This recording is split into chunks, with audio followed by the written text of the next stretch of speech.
Okay, our guest host this morning is former Medtronic CEO Bill George, and he is the author of a new book that has nothing to do with Kanye West. It's called Discover Your True North, Becoming an Authentic Leader. In it, he takes a look at who he considers great leaders of the decade, names like Al Mulally and Howard Schultz, Indra Nooyi. So what's the common thread among these leaders? And that is the question we have for you this morning.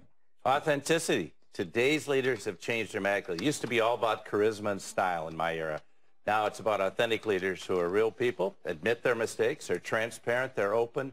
Today's leaders have much more of a global mindset. But why is that different than the charismatic leaders of the past? They were fake? They were top-down, hierarchical, aloof, and very different. Today's leaders are very engaged. They don't mind admitting their mistakes. They're willing to be vulnerable. Right.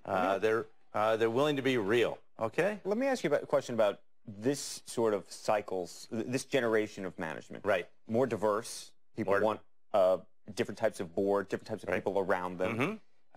There are academics they'll put on a board. They'll have a more diverse board in terms of race, gender, all of those things. Yeah. When you go back and you look at Apple, I was thinking about this last night when I was thinking of seeing you, and you look at that company and its success, at least early on, there's no diversity around them. They didn't spend any time thinking about those issues. Steve Jobs would say he just thought about product, product, product. Yeah. Let's not hold him up as a role model for that. Was that the wrong way to approach the world? Certainly today, they're a lot more diverse today. They have to be, and look at Google and Facebook. All those companies have to. But do they have to for the business, or do they have to for the sort of political correctness of the moment? I hate political correctness. They have to have a diverse set of life experiences sitting around the table. If you're selling consumers and you got a bunch of guys picking out dresses for women, come on, get over it.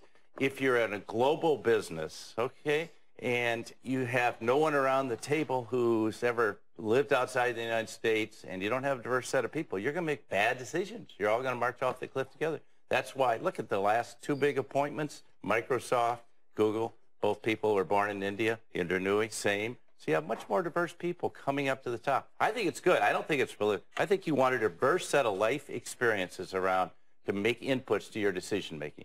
Do you think that's happening easier, just naturally? It's not as natural as it should be. I'd like to see a lot more, and I think the barriers are coming down, and I think the millennials, look, diversity, they celebrate diversity. They don't care, and so I think millennials are having a dramatic impact. They will not work in a bureaucratic company. One of the things I'm talking about here is you can't run a hierarchical bureaucratic company and be successful today. Those barriers have to break down. What's an example of an old company that used to do that and it has stumbled as a result? Has stumbled? Yeah, somebody or a company that used to be run that way, a very hierarchical organization that would not survive in these times. Well, I think a lot of companies have made dramatic changes. Certainly the retailers have, you know, like Home Depot and Target has gotten much more diverse in its way it looks at its operations, Becky. So I think those companies clearly stumbled, but they came back from that. Nardelli was clearly a tops-down classical, hierarchical leader, right. And they clearly stumbled. You have said that the baby boomers should get out of the way, that the millennials now have to rise. Yeah.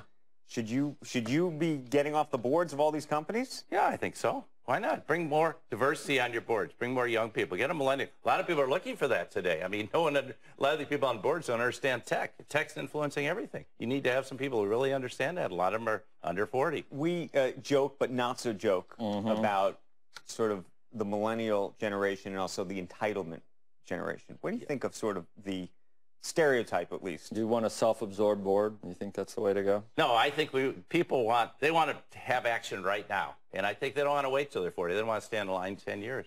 I had an opportunity to run a business at 27 years old. Somebody gave me that opportunity. That was not the norm in those days. And it was the best experience I ever had. So I think people, look how Zuckerberg's grown. Started out as a young kid. He's matured a great deal. And because he has great mentors. One of the things we feature in the book is the importance of having mentors, having a support team.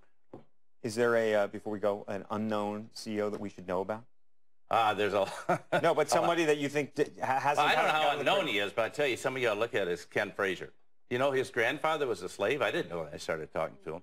It was amazing. You know, it means he's born before 1863. Ken Frazier is one of the great leaders, CEO of Merck. Fantastic and very authentic person, very real. Saved him from the Xerox problems and, excuse me, Vioxx problems. Right. and great leader. Ursula Burns, Xerox, another one, fantastic leader. Right. Bill George, the book is called True North. You're going to be sticking around for the rest of the hour. Yeah, Congratulations thank you for on having it. me. Thank We'll you. continue this conversation.